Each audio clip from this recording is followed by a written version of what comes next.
Hey guys, Colin here. Now this is the body of an Aria Pro 2 Thor sound guitar, and this thing is probably late 70s, early 80s, I can't quite tell the age of it, but this guitar has been lying in the basement of a pawn shop for a good number of years before I picked it up, and the body has received quite a few bashes, and I want to strip back this finish and refinish it. That's the task for today. Now the finishes on these guitars are very difficult to strip back. It's a modern poly finish, it's thick and it's pretty much impervious to any thinners or solvents you can use on it. Sanding's an option, but it'll take you forever due to the thickness and hardness of this material. I'm going to take a chisel and just show you how thick this finish can actually be. We're looking about 0.35mm thick. Now that doesn't seem like much, but see when you try to sand that will take you forever. So we are going to use a different technique to get the finish off of this guitar. So I'm out in the rather cold garage at the moment with the body of the guitar. The technique I'm going to be using to strip this off is heat. Essentially I'm going to be using a heat gun, and that should soften the paint enough that we can scrape it off, and that saves us having to do any sanding or any awful solvent stuff. One thing to consider about stripping off a solid colour finish like this is what lies underneath the finish.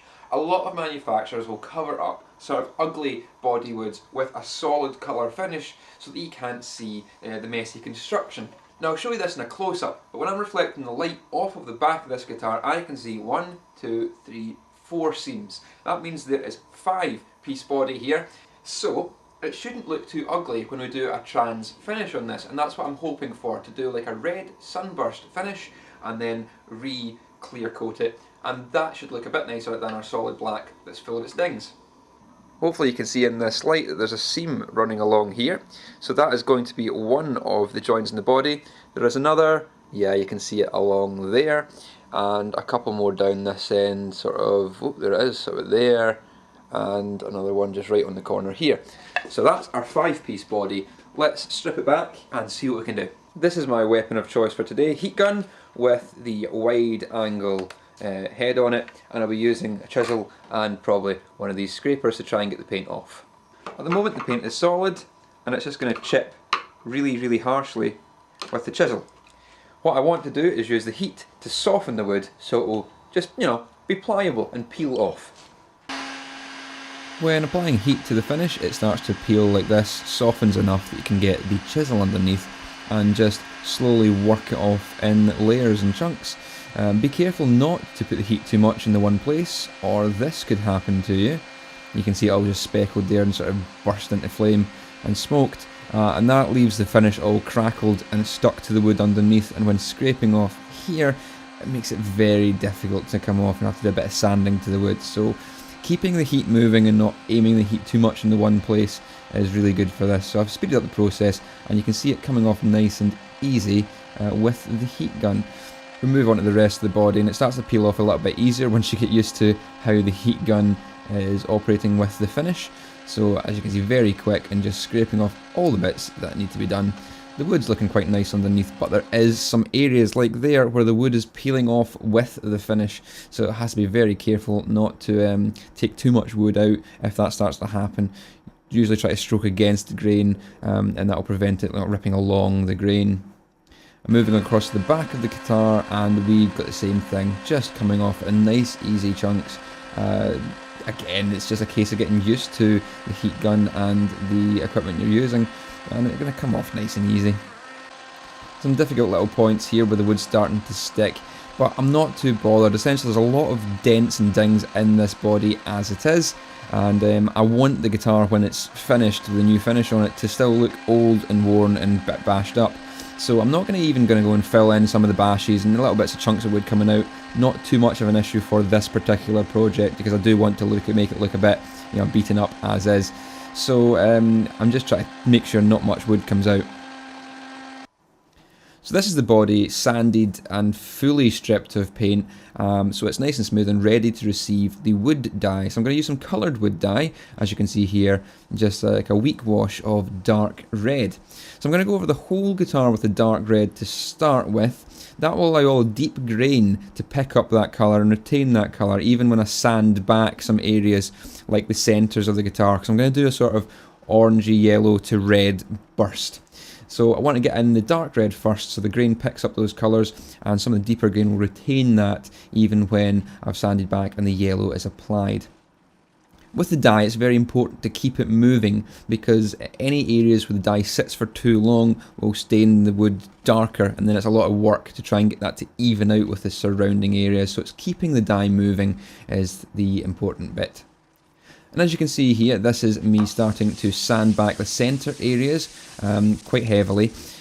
Putting water on the wood will raise the grain, so the whole body needs to be sanded back just lightly, just to take off any raised grain.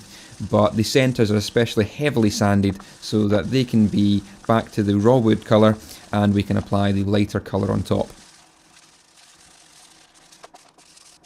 Just going over the edges again with a much darker red.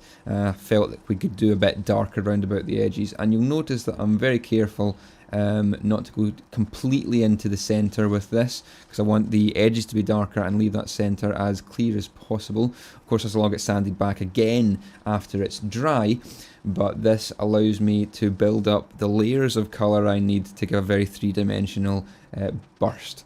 And that's a wonderful thing about dyes as opposed to paints, is you can build up a very different sort of burst.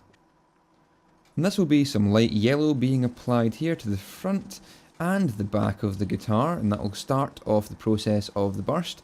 And then we'll get some much darker orangey yellow in on top. Yeah, there we go. And you can see that I'm putting it all over the red as well, because putting yellow on top of the red will really make it pop, make the colour really pop out. There we go on the back of the guitar, and you can start to see how the burst is working. So you've got the yellow in the centre going into reds on the outside.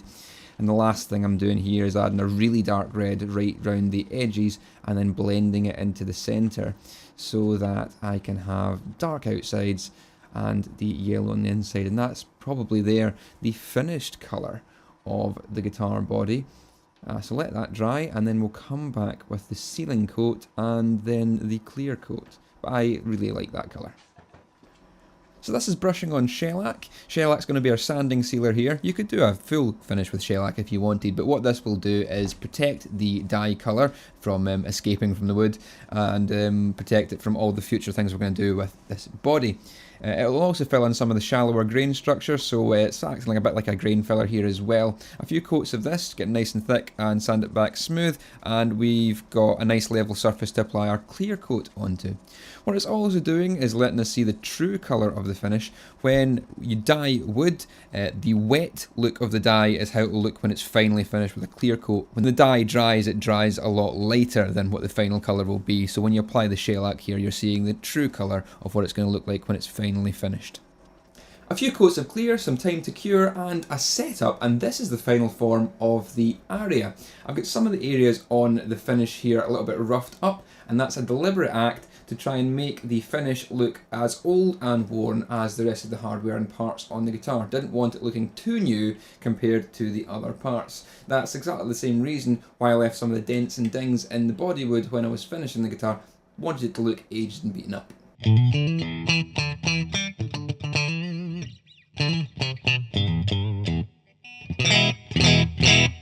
So alongside the finish, I've replaced the old plastic nut with a nice bone one, because the plastic one, the slots were far too low and the strings were sitting along the fretboard. That meant that the first few frets were also damaged, so I've replaced them. Also replaced the tuners, because the old tuners on this had rusty locked up mechanisms, so they weren't turning particularly well. So new Wilkinson tuners on there. I've shielded the cavities with copper foil so that we don't get any outside interference, and I found a bar for this vibrato bridge so that this can work to its full potential.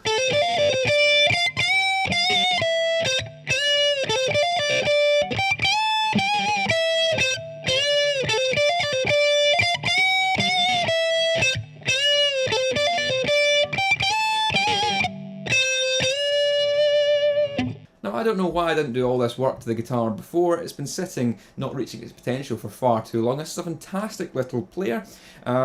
The switching arrangement here, we've got two 3-way switches. One of the switches selects between the different single coils and the other selects which way they're wired, so we can have them all wired together in sort of like wide humbucker style thing.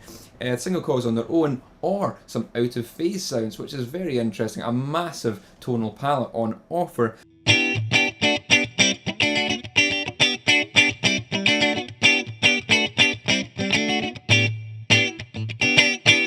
I'm going to give you a brief run through of the sounds that this guitar is capable of now. I'm going to throw this into the Bugera 333 Infinium behind me, and that's getting plugged into the Laney 2x12 cab. So that's where our sound is coming from.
This has been a look at how to strip and refinish a guitar body, and also please take away from this that the 80s Arias are fantastically built instruments. If you can pick one of these up cheap, certainly do so. If you want to see more of my content, remember to hit the subscribe button up there so you can see everything that I bring out. Also available on all the social media, and the links will be in the description box below. Don't forget to leave a comment and all that good stuff, and I'll see you later. Keep it loud, guys.